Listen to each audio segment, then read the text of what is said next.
mas mahunain sa ipitan. Ugit na nilalaki ang nga reminders ko na nakaman asapan ni mga kafir na nadalang umayan nila sa bangsa mo kaya kita na katalingan. Wama du'a wal kafirin illa fi dhalal. Dalang umayan ng mga kafir para sa ipitan ang mga bangsa mo ang muslim yan kita na katalingan. Wa sallallahu wa sallam wa barak ala nabiyyina Muhammad wa ala alihi wa ala ashabihi. Syukran. Assalamualaikum warahmatullahi wabarakatuh.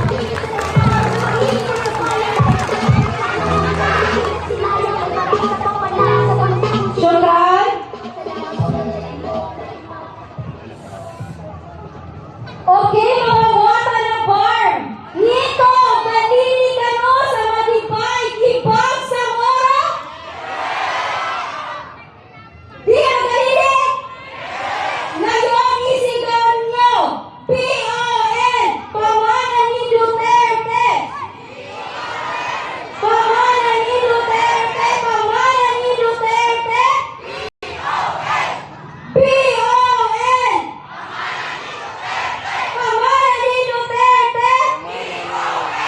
Okay, as of now, mga kabangsa, wala na pong lumapit sa amin from the audience na gusto pang mag-share ng kanilang mensahe. Ngayon, sama-sama natin patunayan ang ating paninindigan. Lalagda tayo sa pledge of support upang ipakita na tayong mamamayan ay nandinindigan para sa katotohanan, para kay Duterte, at para sa Bangsamoro. Please allow me to read the manifest.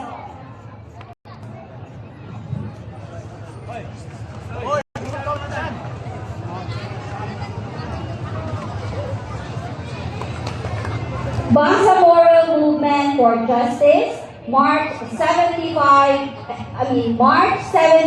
2025. Naglalay po tayo sa City Bar. Cotabato City Plaza po. Manifesto, Save the GPH MILF Peace Agreement. March 17, Stop Monday, the divide 2025. and rule tactic against the Bangsamoro.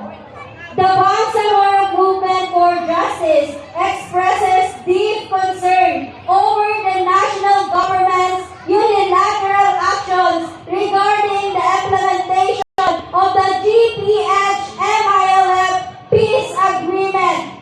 Any interference in the internal affairs of the Bangsamoro undermines the hard-earned gains of the peace process and threatens the stability and progress achieved through years of negotiation and dialogue. The recent exclusion of MILF-endorsed nominees from the Bangsamoro Transition Authority and the appointment of a new interim chief minister without due consultation with the MILF leadership are serious violations of the peace agreement. These actions weaken the very foundation of the Bangsamoro Organic Law and disregard the principles of trust, mutual respect, and partnership that are essential to lasting peace. Such unilateral measures risk not only alienating the key stakeholders in the peace process, but also creating divisions among the Bangsamoro people. A truly peaceful and inclusive transition requires adherence to the agreements made between the government and the MILF. In light of these developments, we call on the national government to uphold its commitments by respecting and fully implementing the GPH-MILF peace agreement in both letter and spirit.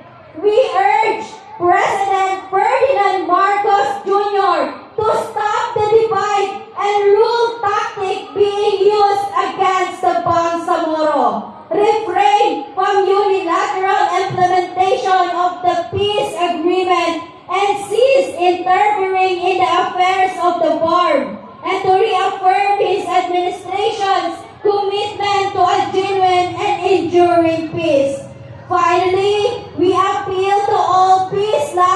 Filipinos, international peace partners, and advocates of justice to stand with us in ensuring that the agreements signed are honored in good faith.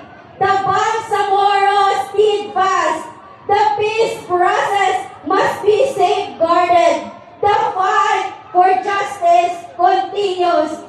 Pia!